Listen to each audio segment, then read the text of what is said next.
So I'll start. My name is Kiana.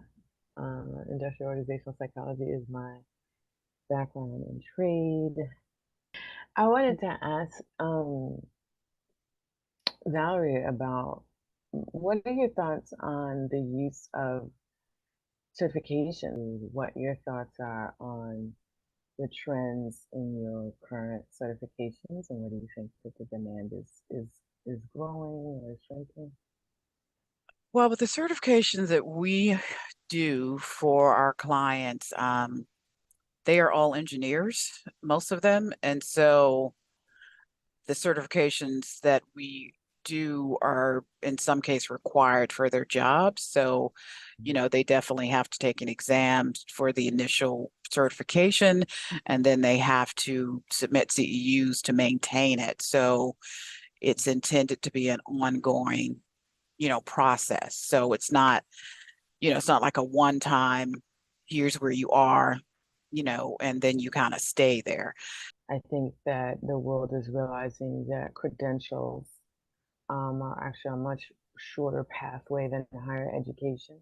Hmm. I think that people are also realizing that, especially considering advancements in the pace of movements in the technology field and how that impacts all of the world, that the 4-year degree just doesn't serve our workforce in being able to produce um, workers who can fill skills gaps that are much needed in, a career or a field that's coming up next year or that's coming up within the next 6 months.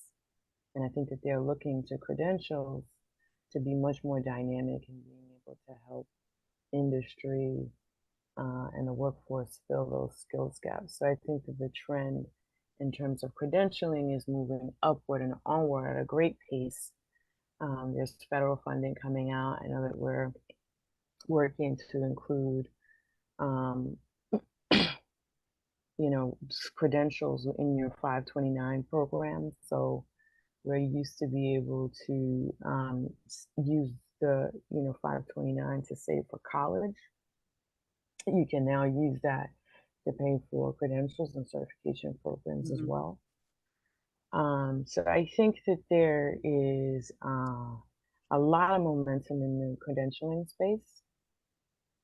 With all And of our yeah. credentials, we do have a track that someone can become certified without a degree. So, we Mhm, have definitely a path that they can substitute their job experience. mhm, Depend. So usually, based upon what their degree is, will determine how many years of experience. And none of our certification programs are for entry level.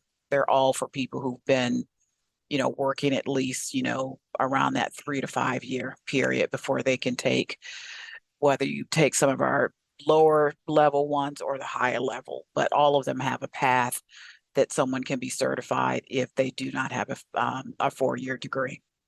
mhm, mhm. And that's a wonderful thing. I think that, the other thing that people are considering is the great cost Hmm. of attending university. And it's not something that everybody can handle. No. It's not attainable for everyone.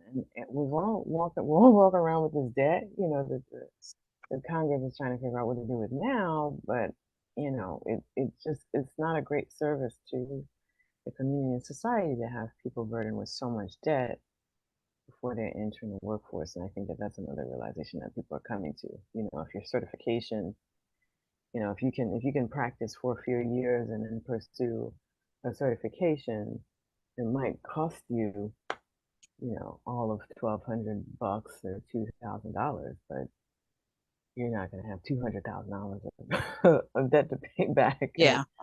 that's a big differentiator too. People are still paying 30 and 40 years after they graduated. They're still paying Very those. much, Mhm. very much. Mhm.